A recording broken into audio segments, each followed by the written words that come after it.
road safety. So please welcome sir, give the awareness to our children and our teachers also. ఎంత తెలుసు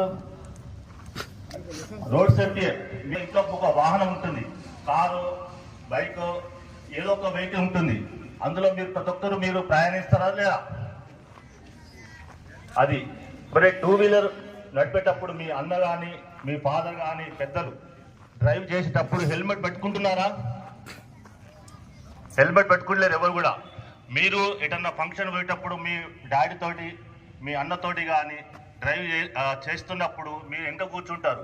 కానీ మీరు ఎప్పుడు కూడా మీరు డాడీకి కానీ మీ మమ్మీకి కానీ అన్నలు కానీ పెద్దలకు డాడీలా మీరు హెల్మెట్ పెట్టుకొని డ్రైవ్ చేయాలి అని మీరు ఎప్పుడు కూడా చెప్పారు. ఖచ్చితంగా హెల్మెట్ పెట్టుకొని డ్రైవ్ చేయాలి. తెలిసిందా? కారులో డ్రైవ్ చేసేటప్పుడు డ్రైవర్ కానీ మీరు ఉన్న ప్యాసింజర్ కానీ మీరు కూర్చున్న అందరూ సీట్ బెల్ట్ కంపల్సరీ పెట్టుకోవాలి. అలాగే మీకు ఎవరికైనా డ్రైవింగ్ వస్తారా?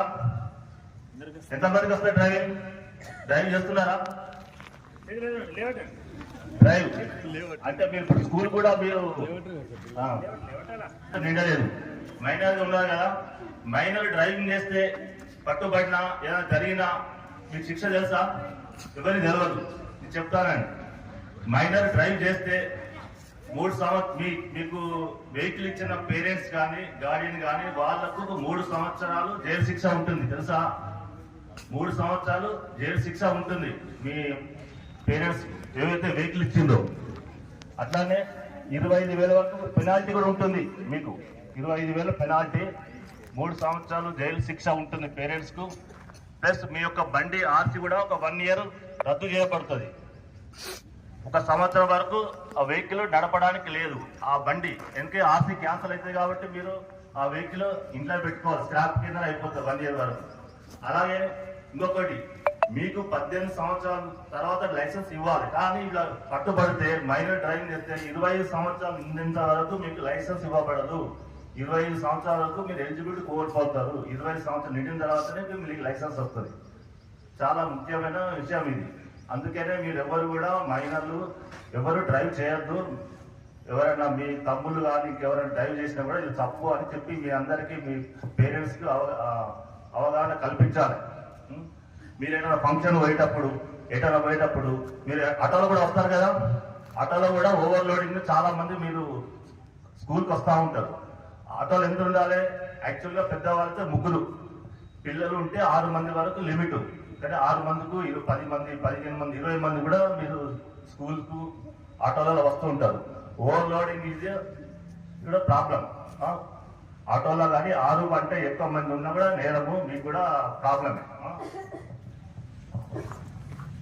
మీ పేరెంట్స్ తో పాటు మీరు ఖచ్చితంగా చెప్పండి. మీరు ఎక్కడన్నా ఫంక్షన్ పోయేటప్పుడు పేరెంట్స్ తో పాటు మీరు వెళ్తారు కాబట్టి బైక్ల మీద హెల్మెట్ పెట్టుకుంటేనే నేను డాడీ మనం వెళ్దాం అని చెప్పండి. ఖచ్చితంగా హెల్మెట్ పెట్టుకుంటారు. ఎందుకంటే మీరు చెప్తే, పిల్లలు చెప్తే ప్రేమ ఎక్కువ ఉంటుంది.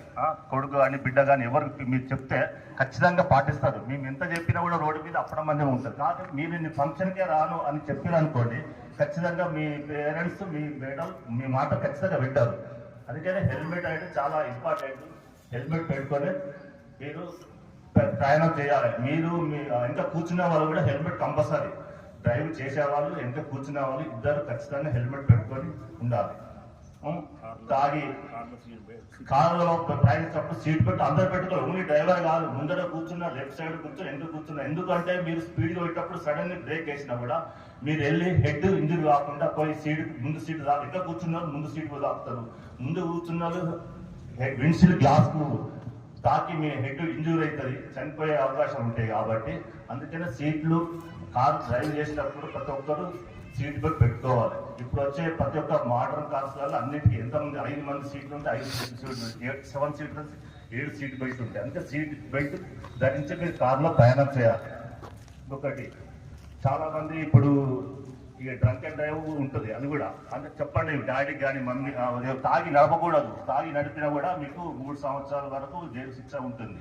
ప్లస్ 25,000 పెనాల్టీ కూడా ఉంటుంది. అని మీ ఎవరైనా కానీ తాగి నడపద్దని మీరు చెప్పండి. మీకు మీ డాడీకి కానీ అన్న కానీ ఎవరికైనా కానీ ఖచ్చితంగా మీరు అందరూ మీరు చెప్పండి, తాగి నడపకూడదు, సీట్ బెల్ట్ పెట్టుకునే మా కార్లో ప్రయాణం చేయాలి, హెల్మెట్ పెట్టుకునే ఖచ్చితంగా డ్రైవ్ చేయాలి టూ వీలర్.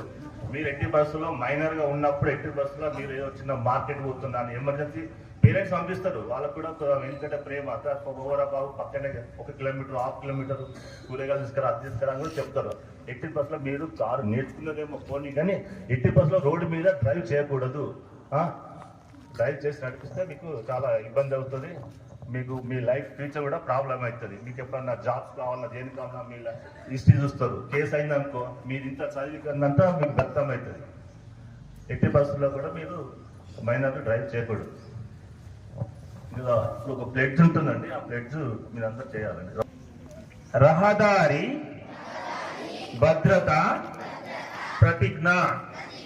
నేను భారతదేశ పౌరుడిగా మోటారు వాహనముల చట్టములో పొందుపరిచిన రోడ్డు నియమ నిబంధనలను పాటిస్తానని ఇతరులకు తెలియజేస్తానని తోటి రోడ్డు వినియోగదారులను గౌరవిస్తానని రోడ్డు ప్రమాదములు జరగకుండా నా కర్తవ్యాలను శ్రద్ధతో అంతఃకరణ శుద్ధితో నిర్వహిస్తానని రోడ్డుపై ప్రయాణించినప్పుడు ట్రాఫిక్ నిబంధనలను ఉల్లంఘన లేకుండా ప్రజలందరూ మన రోడ్లపై సురక్షితంగా ప్రయాణం చేయడానికి సహకరిస్తానని దైవ సాక్షిగా ప్రమాణం చేస్తున్నాను. జిల్లా రవాణా శాఖ. థ్యాంక్ యూ అందరికి కూడా థ్యాంక్ యూ సార్. మా స్కూల్కి వచ్చేసి మరి పిల్లలందరికీ కూడా మా సార్స్కి రోడ్డు భద్రత విషయంలో అవగాహన కల్పించినందుకు మీకు మా పాఠశాల తరఫున ధన్యవాదాలు తెలియజేస్తున్నాం సార్. చెప్పండి పిల్లలందరికీ కూడా థ్యాంక్ యూ సార్.